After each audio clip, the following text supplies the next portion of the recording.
उफ़क़ शाह, तुम्हारे ऑफिस में वो हसीना कौन है? उफ़क़ के दोस्त के निकाह ऑफिस में काम करती आम सी वर्कर सोहा अली पर ठहर गई। वो उफ़क़ शाह के निकाह में थी, लेकिन ये कोई नहीं जानता था क्योंकि वो उफ़क़ के ड्राइवर अली बाबा की बेटी थी, जिन्होंने अपनी जालिम बीवी से बेटी को बचाने के लिए अपने साहब से मदद मांगी थी, कुछ माह के लिए।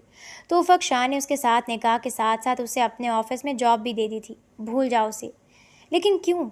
वो ज़ब्त से बोला। न जाने क्यों उसे गुस्सा आने लगा था, जबकि वो एक निगाह भी नहीं डालता था उस पर, और आज दोस्त के जिक्र पर सिर्फ वही उसकी सुर्ख निगाहों में शामिल थी। शादीशुदा है, 2 बच्चे हैं उसके। क्यों मिसेस शाह?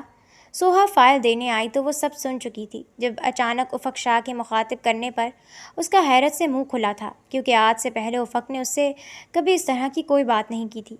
मगर फिर वो फ़ौरन ही खुद को संभाल गई थी। जी सर, 2 लफ्ज़ी जवाब देती वो नज़रें झुका गई थी। सर, ये फ़ाइल तैयार हो गई है, इस पर साइन कर दे तो मैं सर साजिद को दे दूँगी। और उफ़क़ ने उसके हाथ से वो फ़ाइल ली थी और मतलूबा जगह पर साइन कर दिए थे। उसके बाद वो फ़ाइल लेकर मुड़ी थी, तभी उफ़क़ की नज़र अपने दोस्त आमिर पर पड़ी। आमिर अभी भी गहरी नज़रों से उसकी तरफ देख रहा था। मिस सोहा, बात सुने। जी सर, आपके बाबा ने कहा था कि आज आपको जल्दी छुट्टी चाहिए। इसलिए फ़ाइल सर साजिद को दें और आप घर चली जाएं। न जाने क्यों इस वक्त सोहा का वहाँ रहना उफ़क़ को अच्छा नहीं लग रहा था, इसलिए उसने बहाने से भेज दिया था। और सोहा हैरान होते हुए बाहर आई थी। उसे नहीं पता था उसके बाबा ने जल्दी छुट्टी क्यों मांगी थी, मगर सोहा ज़्यादा सवाल जवाब नहीं कर सकती थी, इसलिए वो चली गई थी। वो ऑटो से घर आई थी। रास्ते में ऑटो ख़राब हो गई थी, तो आधा घंटा वहीं इंतज़ार करना पड़ा था। वो सड़क पर एक तरफ एक दरख्त के नीचे खड़ी इंतज़ार कर रही थी, जबकि ऑटो वाले अंकल अपनी ऑटो लेकर करीब एक गैराज में मैकेनिक के पास गया हुआ था। उफ़क़, जो उसके पीछे अपनी किसी मीटिंग के लिए ऑफिस से निकला था, संगदिल सिग्नल पर गाड़ी रुकी तो जैसे ही उसने दाएं तरफ अपना चेहरा मोड़ा, सामने सड़क पर उसे सोहा खड़ी दिखाई दी थी। वो बार बार अपने चेहरे से पसीना साफ कर रही थी। साफ पता चल रहा था वो कितनी परेशानी में वहाँ खड़ी है। इससे पहले कि उफ़क़ उसकी तरफ जाता, ऑटो उसके करीब आई थी। वो ऑटो में बैठती चली गई थी। रास्ते से सोहा ने फल लिए थे और फल लेकर वो घर पहुँच गई थी। अस्सलाम वालेकुम बाबा, कैसे हैं आप? उसके बाबा सामने पलंग पर नींद दराज थे। मैं ठीक हूँ बेटा, आज जल्दी आ गई। बाबा, आपने तो सर से कहा था कि मुझे जल्दी छुट्टी चाहिए। अरे नहीं, मैंने तो नहीं कहा था। अच्छा, शायद आज कहा भी हो। आजकल मैं बातें भूलने भी तो लगा हूँ ना। अच्छा बाबा बैठिए, मैं आपके लिए फल धोकर काट कर लाती हूँ। और वो फल लेकर किचन में चली गई थी। हाँ जी महारानी साहिबा, जल्दी आ गई हो ऑफिस से? निकाल तो नहीं दिया उन्होंने? उसकी माँ जमीला बेगम किचन के दरवाजे में खड़ी चिंघाड़ती हुई आवाज़ से बोली थी। नहीं, वो ऑफिस में काम नहीं था, तो सब वर्कर्स को जल्दी छुट्टी हो गई थी, इसलिए मैं भी घर आ गई। उसने बहाना कर दिया था, वरना अभी जमीला की लंबी बहस शुरू हो जाती। और ये कहाँ से लेकर आई हो? जमीला बेगम फ्रूट पर झपटी थी जब सोहा ने जल्दी से वो फ्रूट साइड पर किए थे। अम्मा प्लीज़, मैं बाबा के लिए लेकर आई हूँ और फिक्र नहीं करें, आपके पैसे नहीं कटेंगे, आपको पूरी तनख्वाह मिल जाएगी। वो फ्रूट उठाकर बाहर आ गई थी और बाप के पास बैठकर काटने लगी थी। अली मोहम्मद साहब किसी गहरी सोच में गुम थे। क्या सोच रहे हैं बाबा? वो बाप के हाथ पर हाथ रखती बोली थी। कुछ नहीं बेटा, बस वैसे ही सोच रहा हूँ। इंसान अनजाने में कितनी बड़ी बड़ी गलतियाँ कर देता है, जिसका खुमियाजा ना सिर्फ उसको बल्कि उसकी औलाद को भुगतना पड़ता है। वो आप दीदा हुए। बस कर दें बाबा, क्या हो गया आपको? अब तो कम अरसा रह गया है, जान छूट जाएगी इन लोगों से हमारी। फिर आपको लेकर यहाँ से चली जाऊँगी। और वैसे भी मैंने 1-2 और जगह पर नौकरी के लिए अप्लाई किया हुआ है। क्या मतलब? तूने कहीं और क्यों अप्लाई किया है? क्या साहब ने तुझे वहाँ से निकाल दिया? वो परेशानी से बोले थे। नहीं बाबा, निकाला तो नहीं है, मगर ज़ाहिर है हमने चंद माह के लिए उनसे मदद मांगी थी। उसके बाद तो हमें अपना बंदोबस्त करना होगा ना। सारी ज़िंदगी उनके सर पर बोझ बनकर तो नहीं रह सकते ना। हाँ, तुम सही कह रही हो। जी बाबा, बस 2 माह, और आप थोड़ी सी हिम्मत पैदा करें और बर्दाश्त कर लें। इंशाल्लाह फिर सब ठीक हो जाएगा। और इस घर की भी फ़िक्र छोड़ दें, मुझे आपका साथ चाहिए, मुझे इस घर की भी परवाह नहीं है। सोहा, तुम कैसे हर चीज़ से दस्तबरदार हो रही हो? बाबा कोई बात नहीं है, जो चीज़ मेरे नसीब में नहीं है उसके पीछे जितना भी भाग लूँ, खुद को थकाने के अलावा कुछ भी हासिल नहीं कर पाऊँगी। इसलिए मैंने ऐसी फजूल चीज़ों के बारे में सोचना छोड़ दिया है। आप भी छोड़ दें और बस खुश रहिए मेरे लिए, और सिर्फ मेरे लिए। वो मुस्कुराते हुए बाप की तरफ देखते हुए बोली थी। अली मोहम्मद ने अपनी बेटी का माथा चूम लिया और उसे सीने से लगा लिया था। सोहा कमरे में चली गई थी। उसने चेंज किया था और बाबा का हाथ पकड़े वो उन्हें घर से बाहर ले आई थी। वो उनको करीबी अस्पताल में चेकअप के लिए लाई थी। सोहा ने यहाँ आने से पहले डॉक्टर को फ़ोन करके अपॉइंटमेंट ले ली थी, इसलिए उनको ज़्यादा इंतज़ार नहीं करना पड़ा था और कुछ उफ़क़ की वजह से उनको यहाँ काफ़ी रियायत मिल जाती थी। उसके बाबा के इलाज का सारा खर्च वही उठा रहा था। वो तो सिर्फ चेकअप के लिए आती थी। उसने डॉक्टर के पास जाकर बाबा का चेकअप करवाया था। उसके बाद उन्हें बाहर बेंच पर बैठा दिया था और ख़ुद वो दवाइयाँ लेने काउंटर की तरफ चली गई थी। तभी उफ़क़, जो अपने किसी अजीज़ की यहाँ इयादत के लिए आया हुआ था, उनको वहाँ देखकर हैरान हुआ था। अरे अली बाबा, कैसे हैं आप? अली बाबा उनको देखकर खड़े हो गए। बैठे रहें आप, यहाँ खैरियत से और अकेले में? वो नरमी से बोला था। नहीं नहीं बेटा, मेरी बेटी आई हुई है मेरे साथ, वो दवाइयाँ लेने गई है। अच्छा, बताएं, कोई तकलीफ़ तो नहीं है? डॉक्टर ने ठीक से चेकअप किया? जी जी, डॉक्टर ने बड़े अच्छे से चेकअप किया। आपकी बड़ी मेहरबानी। अरे नहीं, इसमें मेहरबानी की क्या बात है।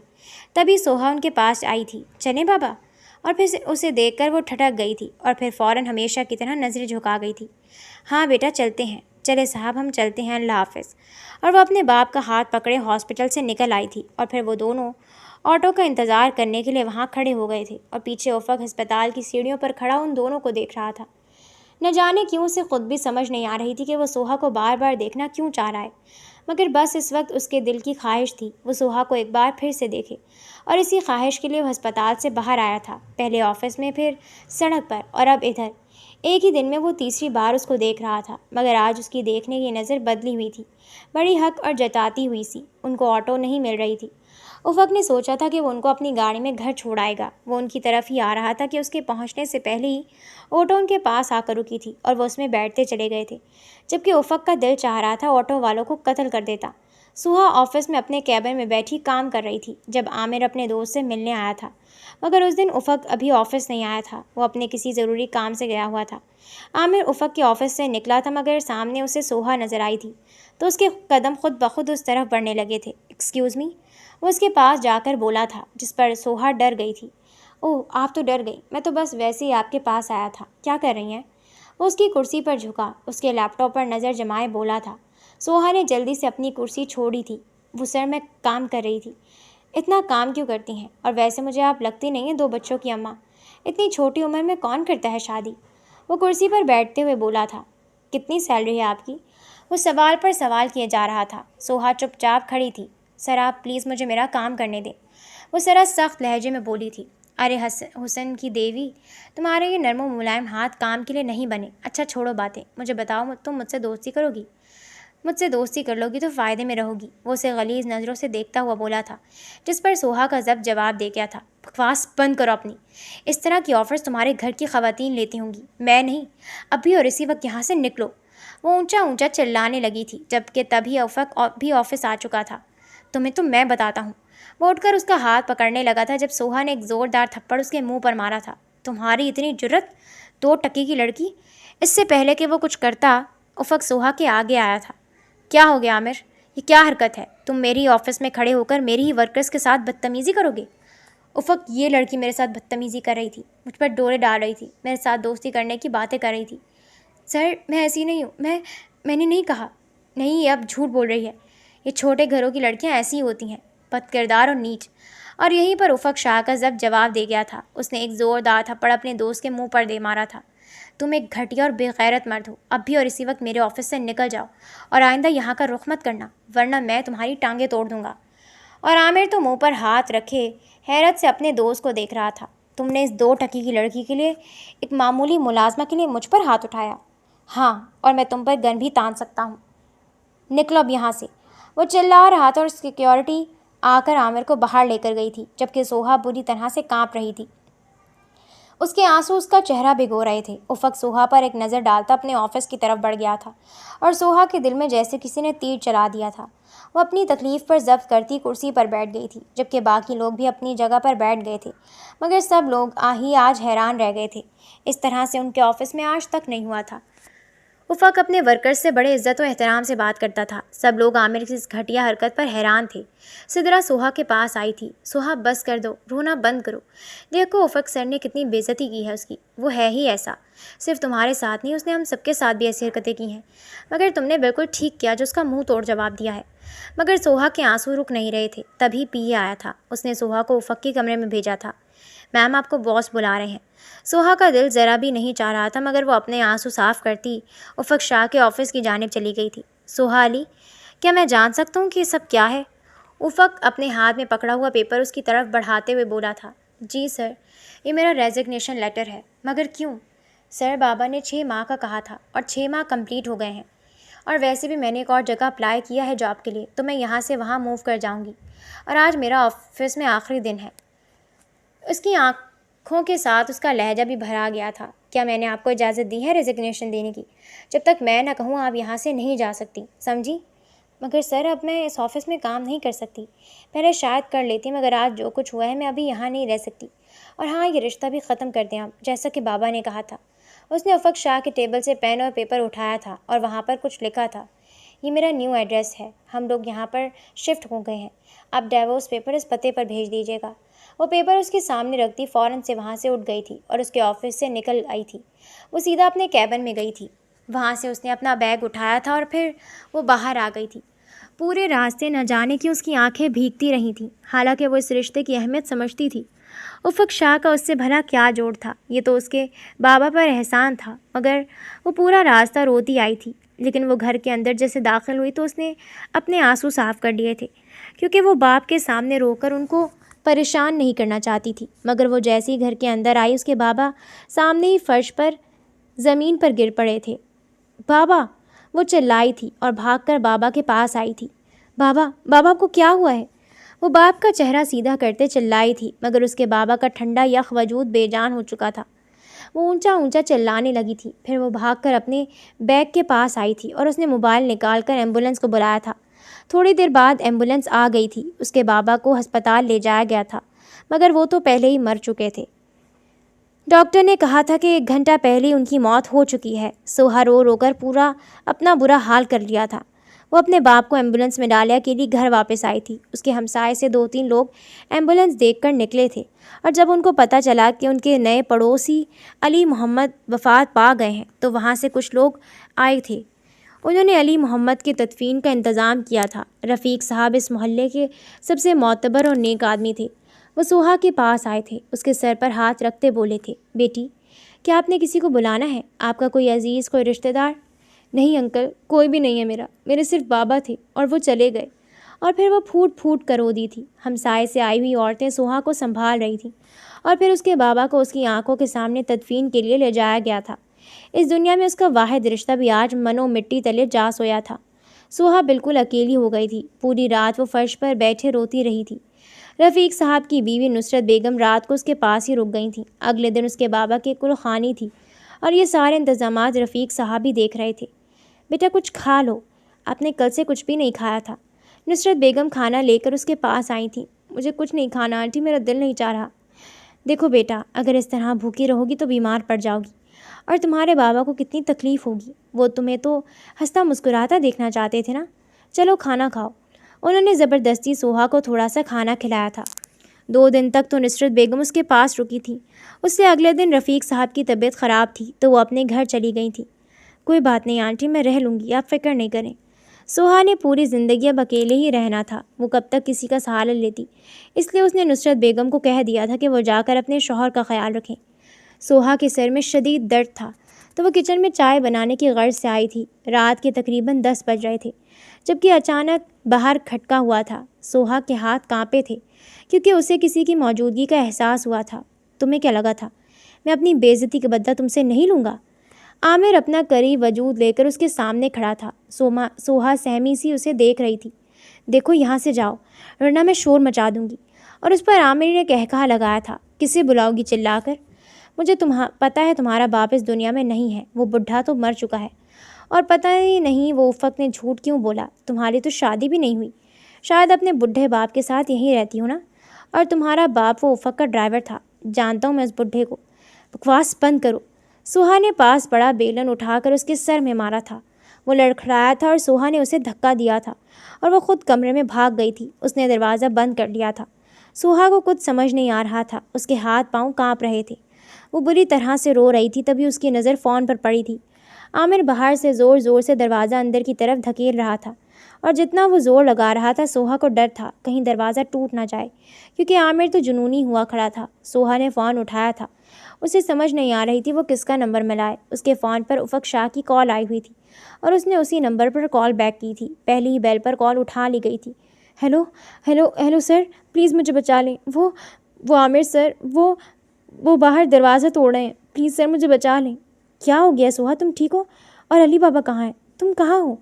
वो बेचैनी से कमरे से निकला था। मैं अपने नए घर में हूँ। वो भागकर वॉशरूम में चली गई थी क्योंकि उसे लग रहा था आमिर दरवाज़ा तोड़ देगा। उसने वॉशरूम की चटखनी चढ़ा दी थी। असल में मैं कमरे में हूँ और वो दरवाज़ा तोड़ा है। मैं वॉशरूम में आ गई हूँ तो तुम उधर ही रुको। मैं अभी और इसी वक्त आ रहा हूँ। और फ़ोन बंद मत करना सोहा, मैं आ रहा हूँ। मगर ये बताओ कि अली बाबा कहाँ हैं? वो बार बार अपने ड्राइवर का नाम ले रहा था। सर, मेरे बाबा की तो डेथ हो गई। और उफ़क़ शाह हैरान रह गया था। वो पिछले 2 दिन से उसे कॉल्स कर रहा था मगर सोहा ने फ़ोन नहीं उठाया था और अब उसको फ़ोन ना उठाने की वजह मालूम हो गई थी। सोहा का ये घर उफ़क़ शाह की लोकेशन के करीब ही था, इसलिए वो अगले 5 मिनट में पहुंच गया था। तब तक आमिर उसका दरवाज़ा तोड़कर अंदर आ गया था और वो वॉशरूम का दरवाज़ा तोड़ने की कोशिश कर रहा था मगर वॉशरूम का दरवाज़ा काफ़ी मजबूत था, इसलिए उसे नाकामी हो रही थी। और तभी उफ़क़ घर के अंदर आया था। उसे समझ नहीं आ रही थी सोहा कहाँ है, मगर फिर उसकी नज़र उस टूटे हुए दरवाजे पर पड़ी थी तो वो भागकर उस कमरे में आया था। आमिर, उसने वहीं टूटे हुए दरवाजे की लकड़ी उठाकर आमिर के सर पर दे मारी थी। वो वहीं बेहोश हो गया था। हेलो सोहा, तुम ठीक हो? मैं हूँ उफ़क़ शाह। सोहा के हाथ कांप रहे थे। मैं ठीक हूँ सर, उसकी मरी मरी सी आवाज़ निकली थी। सोहा, दरवाज़ा खोलो। सर, मैं कोशिश करती हूँ। उसके हाथ पैर बुरी तरह से कांप रहे थे। उसका वजूद ठंडा पड़ गया था। उसने बड़ी मुश्किल से दरवाज़ा खोला था और फिर वहीं दरवाज़ा खोलते ही गिर गई थी और उफ़क़ शाह के कदमों में आ पड़ी थी। उफ़क़ शाह ने जल्दी से उसे गोद में उठाया था और उसे सामने बेड पर लिटाया था। उफ़क़ शाह की गाड़ी देखकर मोहल्ले के कुछ लोग भी आ गए थे। साथ रफ़ीक साहब और नुसरत बेगम भी थे। कौन हो तुम और ये क्या कर रहे हो? वो सब लोग कमरे की हालत देखकर हैरान रह गए थे। लड़के, बताओ कौन हो तुम? रफ़ीक साहब आगे बढ़े थे। मैं उफ़क़ शाह हूँ। उफ़क़ शाह? कौन उफ़क़ शाह? उफ़क़ शाह, सोहा का शौहर। वो जल्दबाजी में बोल गया था। वो किचन से पानी का जग लेकर कमरे की तरफ भागा था और सोहा के मुंह पे पानी के छींटे मारे थे। उफ़क़ शाह के सिक्योरिटी गार्ड आमिर को उठाकर ले गए थे। अगर तुम इसके शौहर हो तो पिछले 4 दिन से किधर थे तुम? जब इसका बाप मर गया था हमने तो तुम्हें यहाँ नहीं देखा और हमारे पूछने पर भी सोहा ने हमें तुम्हारे बारे में नहीं बताया। तुम झूठ बोल रहे हो। रफ़ीक साहब आगे बढ़कर उससे मुखातिब थे। तभी सोहा उठकर बैठ गई थी। सोहा, तुम ठीक हो? उसे बैठता देखकर वो उसके पास आया था। वो आमिर, वो डरी सी दरवाजे की तरफ देख रही थी और उफ़क़ ने उसे अपने साथ लगा लिया था। तुम फिक्र नहीं करो, मैंने उसे सबक सिखा दिया है। अब वो तुम्हारी तरफ आंख भी उठाकर नहीं देगा। और उसके साथ लगाने की देर थी कि सोहा फूट फूट कर रोने लग गई थी। सोहा बेटी, क्या ये सच में आपका शौहर है? और नुसरत बेगम उसे हैरानी से देख रही थी। वो उसके पास ही बेड पर आ बैठी थी। हाँ बेटा, ये कह रहे हैं कि ये तुम्हारे शौहर हैं, मगर जब हमने आपसे पूछा था तो आपने हमें इस बारे में नहीं बताया। बताओ सोहा कि हमारा निकाह हो चुका है। उफ़क़ सोहा की तरफ देखते हुए उसे बोल रहा था और सोहा को समझ नहीं आई थी कि वो क्या बोले। जी, वो 6 माह पहले ही हमारा निकाह हुआ था। एक्चुअली अंकल, मैं एक बिज़नेस टूर के सिलसिले में बाहर गया हुआ था। सोहा को नहीं पता था कि मैं आ गया हूँ। मैं आज सुबह ही वापस पाकिस्तान आया हूँ। सोहा को कॉल्स कर रहा था मगर ये मेरा फ़ोन ही नहीं उठा रही थी। अभी इसने मुझे कॉल की तो मैं तो भाग आया हूँ। उफ़क़ शाह जल्दी से बहाना बना गया था। चलो ठीक है बेटा, ये तो अच्छी बात है। हम तो खुद बड़े परेशान थे इस बच्ची के लिए। अचानक इसके बाबा चले गए। अनजाने में सोहा ने उफ़क़ का हाथ मजबूती से पकड़ा हुआ था। उफ़क़ शाह ने अपने मोबाइल से अपने निकाह की तस्वीरें भी निकाल कर उन लोगों को दिखाई थी और उन लोगों को यकीन आ गया था। अच्छा बेटा, बात यूँ है कि अब इसके बाबा तो इस दुनिया में रही नहीं। ये हमारे मोहल्ले में रहती है। ये हमारी बेटियों की तरह है, मगर इसका यूँ इधर अकेले रहना भी ठीक नहीं है। तो हम ये चाहते हैं कि आप इसे अपने साथ अपने घर ले जाएं। और सोहा हैरानी से उफ़क़ को देख रही थी। ये भला कैसे मुमकिन था? मगर आंटी, मैं अपना घर ऐसे कैसे छोड़ सकती हूँ? बेटा, मुझे पता है इस तरह जाना मुश्किल है, मगर अब ये भी तो देखें कि आपके बाबा इस दुनिया में नहीं रहे और आपका इस तरह अकेले रहना जो आज हुआ है, हम इससे बहुत डर गए हैं। जी आप बिल्कुल ठीक कह रही हैं, मैं इसे यहाँ अकेला नहीं रहने दूंगा, ये मेरे साथ जाएगी। उसने खड़े होते हुए कहा था और सोहा हैरानी से देख रही थी। वो जो उसे तलाक देने वाला था वो उसे साथ ले जा रहा था। नहीं, मैं यहाँ ठीक हूँ। सोहा को अपने बाप का मुआहदा याद आया था। उफक शाह के पहले उस पर बहुत एहसान थे। वो मज़ीद नहीं लेना चाहती थी। चलो मेरे साथ। हाँ बेटा, तुम्हारे शौहर ठीक कह रहे हैं, तुम्हारा यूं यहाँ अकेले रहना ठीक नहीं है। नुसरत बेगम ने भी सोहा को समझाया था और उसे मजबूरन वहाँ से आना पड़ा था। वो उसे अपनी गाड़ी में बिठाता अपने साथ ले आया था। अभी गाड़ी थोड़ी दूर ही आगे आई थी कि अचानक बोली थी, आपको वहाँ किसी को ये सब नहीं बताना चाहिए था, और अब आप मुझे कहाँ लेकर जा रहे हैं? और उफक ने बड़ी गौर से सोहा को देखा था। हल्के आसमानी रंग का शलवार कमीज पहन के ऊपर उसने सूट के हम रंग दुपट्टा ओढ़ा हुआ था। आंखें उसकी सुर्ख थीं और होंठ पपड़ी ज़दा थे। आंखों की गिर्द हल्के से गहरे थे। 4 दिन पहले वाली ये सोहा तो कहीं से भी नहीं लग रही थी। तो क्या करता, क्या जवाब देता? उन लोगों को अपना क्या तारुफ करवाता? अगर ना बताता तो वो लोग मेरा भी सर फाड़ देते, जैसे मैंने आमिर का सर फाड़ा है। और ये आमिर ने तुम्हें ढूंढ कैसे लिया? और नहायत ही कोई घटिया इंसान निकला है। उसकी तरफ से मैं तुमसे माफ़ी मांगता हूँ, मगर आइंदा वो तुम्हारी हवा को भी नहीं छू सकेगा। और अली बाबा की डेथ हो गई और तुमने मुझे बताया ही नहीं है। उस दिन जब मैं आपके ऑफिस आई थी, मैं जैसे ही घर के अंदर आई तो बाबा सामने गिर पड़े थे। वो फिर से रो दी थी। उफक शाह ने गाड़ी अपने घर के अंदर एंटर की थी। ये मेरा घर है, बाहर आओ। वो उसकी साइड वाला दरवाज़ा खोले बोला था और सोहा झिझकते हुए गाड़ी से बाहर आई थी। उसका घर देखकर वो हैरान रह गई थी। वो घर तो नहीं, उसे कोई महल ही लगा था। पूरे घर का रंग सफ़ेद था। सफ़ेद के अलावा उस घर में और कोई रंग नहीं था, और बाहर से ये घर बहुत खूबसूरत लग रहा था। तो अंदर से क्या होगा? चलो आओ। वो उसे लेकर अंदर आया था। घर में सन्नाटा था। वो उसे गेस्ट रूम में लेकर आया था। तुम यहाँ रेस्ट करो, अगर किसी भी चीज़ की ज़रूरत हो तो मुझे बताना। साथ वाला कमरा मेरा है, ठीक है? वो चला गया था और वो चुपचाप बेड पर आकर बैठ गई थी। उन 4-5 दिन में उसके साथ कितना कुछ हो गया था। उसने उसका दिमाग हिला कर रख दिया था। वो इस वक्त कुछ भी सोचने समझने की सलाहियत से कासिर थी। अली मोहम्मद की वह इकलौती और लाडली बेटी थी। उसने अपनी माँ को नहीं देखा था। उसकी माँ उसकी पैदाइश वाले दिन ही इस दुनिया से चली गई थी, और उसके बाद उसके बाबा ने ही उसे संभाला था। अली बाबा के रशीद पुराने दोस्त थे। रशीद साहब अपनी एक जानने वाली औरत का रिश्ता लेकर आए थे। अली मोहम्मद शादी नहीं करना चाहते थे, मगर सोहा को संभालना उनके लिए मुश्किल था। वो अगर काम ना करते तो सोहा को खिलाते कहाँ से, और अगर काम करते तो सोहा को संभालना मुश्किल था। इसलिए ना चाहते हुए भी जमीला बेगम से उनको शादी करना पड़ी थी। वो इतनी बड़ी भी नहीं थी। वो सोहा का ध्यान रखती थी, मगर वो प्यार वो सिर्फ पैसे से करती थी। उन्हीं दिनों मोहम्मद साहब की नौकरी उफक शाह के बाबा के पास लग गई थी। उनको ड्राइवर की ज़रूरत थी और उनको नौकरी की। अली मोहम्मद साहब एक नहायत ही शरीफ और ईमानदार आदमी थे, इसलिए पिछले 24 साल से वो उन्हीं के ऑफिस में जॉब कर रहे थे। सोहा को उन्होंने आला तालीम दिलवाई थी। सोहा तो इतनी महंगी यूनिवर्सिटी में नहीं पढ़ना चाहती थी, मगर अली मोहम्मद साहब की ख्वाहिश थी कि वो आला से आला तालीम हासिल करे। इसके लिए उनको कुछ कर्ज़ लेना पड़ा था, जो उन्होंने अपनी बेटी से चोरी लिया था, और ये कर्ज़ जमीला बेगम के भाई ने दिया था। जमीला का भाई असगर 40 साल का उधेड़ आदमी था। वो बरसों बाद दुबई से वापस लौटा था और अब वो तीसरी शादी के ख्वाब देख रहा था। पहली शादी उसकी यहाँ पाकिस्तान में हुई थी, जो कि उसकी बदजुबानी की वजह से टूट गई थी। फिर वो दुबई चला गया था। वहाँ पर उसने एक खातून से शादी की थी, मगर वो खातून भी उसे लूट कर चली गई थी, और अब वो बरसों बाद पाकिस्तान वापस आया था। रुपया पैसा तो बहुत था, मगर जहनीत उसके पहली जैसी घटिया ही थी। वो पाकिस्तान से सीधा जमीला बेगम के पास आया था। यहाँ सोहा को देखकर उसकी राल टपकने लग गई थी, और उसने बहन से कह भी दिया था। जमीला को क्या मसला हो सकता था? वो तो खुश हो गई थी। अगर सोहा उसकी भाभी बन जाती।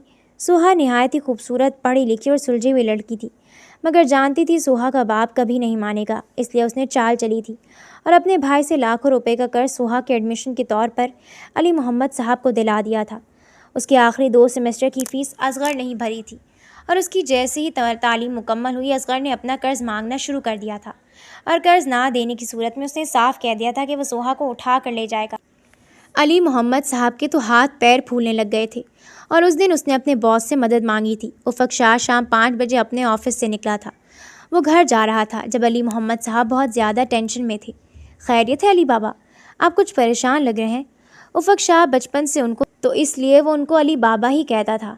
ये अली बाबा उफक शाह के फेवरेट थे। बेटा, मुझे आपसे एक मदद चाहिए। जी जी, आप बताएं, क्या मदद चाहिए आपको? मेरी और फिर अली मोहम्मद साहब ने सारी बात बता दी थी और वहीं पर अली बाबा को फ़ोन आया था सोहा का। वो रो रही थी। क्या हुआ बच्चे, क्या हुआ? तुम रो क्यों रही हो? बाबा वो पुलिस मुझे उठा कर लेना जाना चाहती है। और जब उफ़क शाह को इस बात का पता चला तो उसने गाड़ी अली बाबा के घर की तरफ डालने को कहा था। पुलिस को तो उफ़क शाह ने वहाँ से टाल मटोल करके भेज दिया था, मगर अली मोहम्मद साहब बहुत परेशान थे। उफ़क बेटा, मुझे आपकी मदद की ज़रूरत है।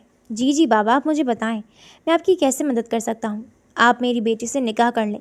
वो बहुत मुश्किल से बोले थे। ये क्या कह रहे हैं आप? खुदा के वास्ते बेटा, इसके अलावा मेरे पास और कोई हल नहीं है। सोहा ने 1-2 जगह नौकरी के लिए अप्लाई किया हुआ है। असगर का कर्ज तो मैं उतार दूँ, मगर ये घर जमीला के नाम है। उस औरत ने धोखे से ये घर अपने नाम कर लिया है। मुझे नहीं पता उसने कब किया, मुझे पिछले दिनों ही इल्म हुआ। और यूँ उफ़क शाह ने पूरे मोहल्ले के सामने सोहा से निकाह किया था। निकाह करने के बाद वो चला गया था। अली बाबा ने उससे एक और मदद मांगी थी। सोहा को कहीं नौकरी नहीं मिल रही थी, तो अली मोहम्मद के कहने पर उफ़क शाह ने उसे अपने ऑफिस में नौकरी दे दी थी। मगर ना वो उस निकाह को ज़्यादा सीरियस लेता था, ना ही सोहा को। उसने तो सोहा को कभी आंख उठाकर भी देखा तक नहीं था। ऑफिस में अगर सोहा 6 महीने लगातार जॉब करती तो उसके बाबा का सारा कर्ज उतर जाता, और उसने ये 6 महीने लगाकर असगर का सारा कर्ज उतार दिया था। उफ़क शाह से वो टक्कर लेना नहीं चाहता था, इसलिए उसने सोहा के ख्वाब देखना छोड़ दिए थे। मगर अब उसकी अगली नज़र अली मोहम्मद के घर पर थी। चंद महीने पहले अली मोहम्मद को नशा देकर जमीला बेगम ने वो घर अपने नाम करवा लिया था। वो नहायत लालची, बदनीयत, बददयानत औरत थी और उसने अपनी औकात दिखा दी थी। और आजकल वो बार बार उन लोगों को घर खाली करने का कह रही थी। अली मोहम्मद साहब ने नौकरी छोड़ दी थी, क्योंकि आजकल उनकी तबीयत काफ़ी ख़राब रहने लगी थी। उफ़क शाह ने उनके इलाज के अखराजात उठाए हुए थे, यहाँ तक कि अब वो उनके घर का राशन भी डलवा रहे थे। वो तो उनका कर्ज भी उतारना चाहते थे, मगर सोहा को ये मंजूर नहीं था। वो इतने एहसान नहीं लेना चाहती थी। पहले उसके बाबा ने उसके साथ ज़बरदस्ती निकाह करके सोहा को शर्मिंदगी के गहरे गड्ढे में गाड़ दिया था, और बाप के सामने कुछ बोली नहीं थी, मगर वो हर वक्त उसके सामने नज़र झुका कर रखती थी। और उसकी सबसे बड़ी वजह यही थी कि उसके बाप ने उसके सामने हाथ जोड़कर निकाह की अपील की थी। वो जल्द अज जल्द कर्ज उतार कर वहाँ से जाना चाहती थी, और उसने अपना कर्ज उतार भी लिया था। असगर से उसकी जान छूट गई थी। उसने वो घर भी छोड़ दिया था। 2 दिन पहले वो एक नई सोसाइटी में किराए के एक घर पर शिफ्ट हुई थी। वो घर छोटा था मगर खूबसूरत था, किराया भी मुनासिब था। सोहा को एक और जगह नौकरी की ऑफ़र मिल गई थी और अगले हफ्ते उसने ज्वाइन करना था। इस दिन वो घर से मुस्लिम इरादा बांध कर गई थी कि आज वो रिज़ाइन कर देगी, और उसने अपना रेजिग्नेशन लेटर उफ़क शाह के पीए को दिया था, जबकि ख़ुद वो बाहर आ गई थी। 1-2 उसके पेंडिंग काम थे जो वो निपटा कर यहाँ से जाना चाहती थी, मगर इससे पहले ही आमिर आ गया था और वो सब हो गया था। सोहा को लगा था कि अब उसकी ज़िंदगी की आजमाइशें ख़त्म हो जाएंगी। इस जल्लाद औरत से भी उसकी जान छूटने वाली थी। वो नए घर में शिफ्ट हो गई थी, उसे नौकरी भी मिल गई थी, और अब वो और उसके बाबा आराम से ज़िंदगी गुजारेंगे। मगर उसके बाबा को अल्लाह ने इतनी मोहलत नहीं दी थी। वो अपने बाबा को याद करते हुए फिर से फूट फूट कर रोने लगी थी, और यूँ रोते रोते उसकी आंख लग गई थी। ख्वाब में उसने अपने बाबा को देखा था। उसके बाबा बहुत खुश नज़र आ रहे थे। मैं बहुत खुश हूँ सोहा, तुम्हें देखकर। उफ़क शाह एक अच्छा और नेक लड़का है। उसने मुझसे वादा किया है वो तुम्हारा हमेशा ख्याल रखेगा, और तुम भी अब उसका बहुत ख्याल रखना, ठीक है? और अब उसी के घर रहना, कहीं और मत जाना। ये दुनिया बहुत जालिम है। तुम अकेली हो, और अकेली लड़की का ये मुआशरे वाले जीना हराम कर देते हैं। रात का न जाने कौन सा पहर था जब उसकी आंख खुल गई थी। वो हैरान थी उसके बाबा उसे क्या कहना चाह रहे थे। फिर उसने अपना वहम समझकर सर झटका था। सोने के लिए लेट गई थी, मगर दिल में उसने इरादा पक्का बांध दिया था कि सुबह ही वो यहाँ से चली जाएगी। सुबह उसकी आंख मुलाजमा के दरवाज़ा खटखटाने पर खुली थी। मैम साहब, नाश्ते की टेबल पर आपका इंतज़ार कर रहे हैं। और उसने सर के इशारे से आने का मुलाजमा को जवाब दिया था। वो वापस चली गई तो वो वॉशरूम गई थी। फ्रेश होकर वो दुपट्टा दुरुस्त करके बाहर आई थी, जबकि उफ़क शाह सामने लाउंज में बैठा हुआ था। मैं तुम्हारा इंतज़ार कर रहा था, आओ मिलकर नाश्ता करते हैं। वो उसके आगे आगे चलता हुआ नाश्ते की टेबल पर आया था। उसने कुर्सी निकाल कर सोहा को बैठने का इशारा किया था। वो झिझकते हुए बैठ गई थी। नाश्ता करने के बाद वो उठ खड़ा हुआ था। मेरी एक ज़रूरी मीटिंग है, मैं वो देख लूँ, तुम आराम करो। ड्राइवर के साथ अगर तुम खुद शॉपिंग पर जाना तो चाहो तो कर लेना, या फिर मैं मेड से कहकर तुम्हारे लिए कपड़े मंगवा दूँगा। तुम्हें यहाँ किसी भी चीज़ की कोई टेंशन नहीं होगी, और परेशान मत होना, ठीक है? वो उसका जवाब सुनने से पहले चला गया था, जबकि वो उससे बात करना चाहती थी। उसकी बात वहीं रह गई थी। पूरा दिन उफ़क शाह का बहुत ही मसरूफ़ गुजरा था, और वो रात गए उसका इंतज़ार करती आखिरकार अपने कमरे में चली गई थी और सो गई थी। अगली सुबह जब वो कमरे से बाहर आई तो उफक शाह घर से जा चुका था और अब उसे गुस्सा आ रहा था। वो शख्स से उसे यहाँ कैद करके कैसे अय्याशियाँ करता फिर रहा था।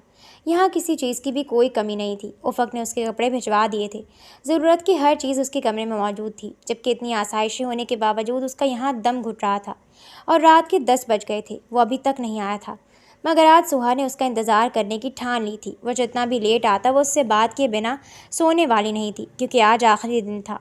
कल से उसने अपना नया ऑफिस ज्वाइन करना था। अगर वो यूं ही बैठी रहती तो उसकी नौकरी भी हाथ से चली जाती, जबकि वो ऐसा बिल्कुल भी नहीं चाहती थी। रात के तकरीबन 11 बजे वो वापस आया था और उसे आते देखकर वो अपनी जगह से उठ खड़ी हुई थी। सोहा, तुम अभी तक जाग रही हो? सोई नहीं? खैरियत है? जी, मुझे आपसे बात करनी थी, वो संजीदगी से बोली थी, जबकि उफक शाह हैरान हुआ था। कोई मसला है? कोई परेशानी है? वो परेशानी से उसके पास आया था। अच्छा बैठो। उसने सोहा को बैठने का इशारा किया था और उसके सामने वाले सोफे पर खुद भी बैठ गया था। हाँ बोलो, क्या बात करनी है? और सोहा को समझ नहीं आ रही थी वो कहाँ से बात शुरू करे। असल में मैं यहाँ से जाना चाहती हूँ। जाना चाहती हो? मगर कहाँ? देखें, आपने मेरी मदद की, इसकी मैं एहसानमंद हूँ, मगर मैं यहाँ सारी ज़िंदगी तो नहीं बैठी रह सकती। मुझे कहीं ना कहीं तो जाना होगा। क्यों? सारी ज़िंदगी यहाँ रहने में क्या मसला है? क्या तुम्हें यहाँ किसी ने कुछ कहा या तुम्हें यहाँ पर कोई मुश्किल पेश आ रही है? ऐसा नहीं है, मगर मैं सारी ज़िंदगी आपके घर भी तो नहीं रह सकती ना, और ना ही मैं आप पर बोझ बनना चाहती हूँ। और किसने कहा कि तुम मुझ पर बोझ हो या मैं कोई तुम पर एहसान कर रहा हूँ? वो नरमी से बोला था। देखें, मैंने जिस जगह अप्लाई किया था कल मैंने वहाँ ज्वाइन करना है, और अगर मैं कल वहाँ ज्वाइनिंग नहीं करूँगी तो मेरी नौकरी चली जाएगी, जो कि मैं नहीं चाहती। आप प्लीज़ समझ रहे होंगे मेरी बात। मगर तुम्हें नौकरी करने की क्या ज़रूरत है? मेरे पास सब कुछ है। हमें किसी चीज़ की कमी नहीं है जो तुम्हें नौकरी करने की ज़रूरत पड़े। आपके पास सब कुछ है, आपके घर में किसी चीज़ की कमी नहीं है। मगर मुझे तो अपने लिए कुछ करना होगा, और मैं ये सारी ज़िंदगी आपके घर पर नहीं रह सकती। मेरी बात क्यों समझ नहीं आ रही? देखो सोहा, अब यही तुम्हारा घर है और यही तुमने रहना है। भूल जाओ कि तुम अब यहाँ से कहीं और जाओगी। तुम यहाँ ही रहोगी। वो फैसला कुन लहजे में बोला था। तो आप मुझे यहाँ कैद करके लाए हैं? वो हैरानी से देख रही थी, जिस पर वो मुस्कुराया था, और सोहा तो उसकी मुस्कुराहट में खो सी गई थी।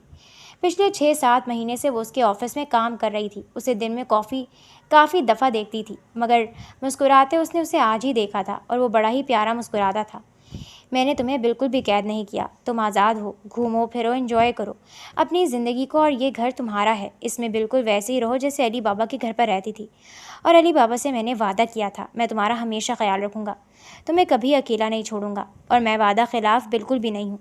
वो उठते हुए बोला था। मेरे बाबा से आपने कभी वादा कर लिया? उसके साथ ही वो भी उठ खड़ी हुई थी, ख्वाब में। खैर छोड़ो, मुझे भूख लगी हुई है, मेरे लिए खाना लगाओ, मैं फ़्रेश होकर आता हूँ।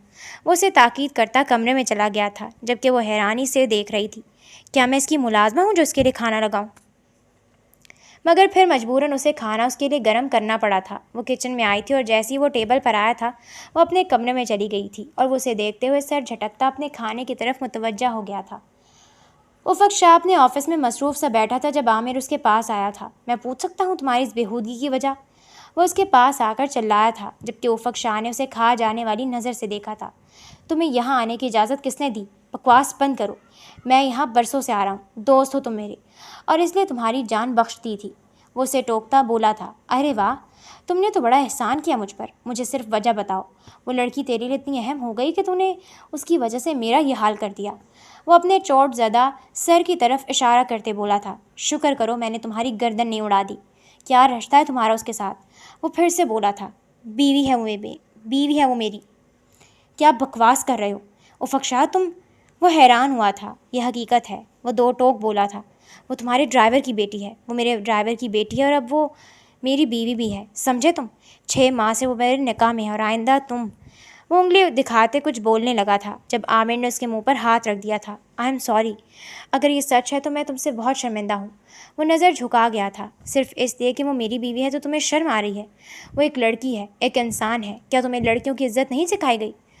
तुम्हारी जितनी नहीं करता मैं किसी लड़की की इज्जत, और वैसे भी अब माफ़ी मांग रहा हूँ ना, तो कर दो माफ़। वो ज़बरदस्ती उसके गले लग गया था, ना चाहते हुए भी उसे माफ़ कर दिया था, क्योंकि आमिर उसका बहुत पुराना और जिगरी यार था। वो दिल फेंक था, मगर इस कदर घटिया होगा ये तो उफक शाह को अंदाज़ा नहीं था, और उसकी इस घटिया हरकत ने उसका दिल खट्टा कर दिया था।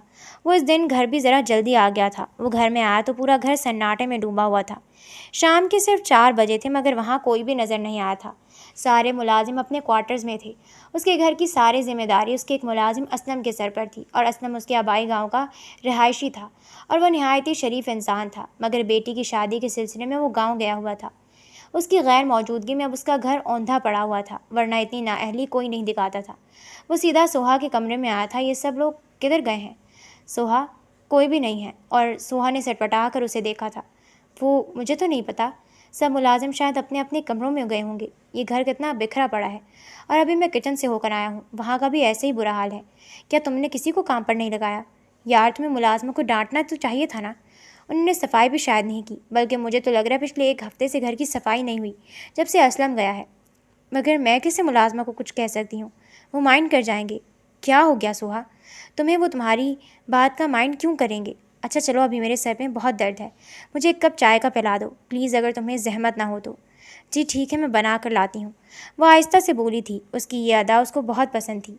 उसका यूं नज़र झुका कर उससे बात करना वो फ़ख्र शाह का दिल मोह लेती थी।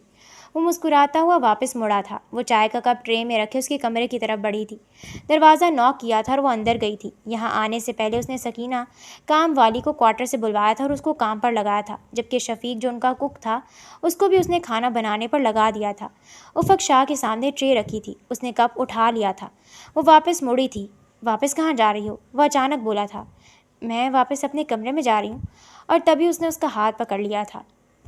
वहाँ तो तुम आर्जी तौर पर रह रही हो ना, असल कमरा तो तुम्हारा यही है।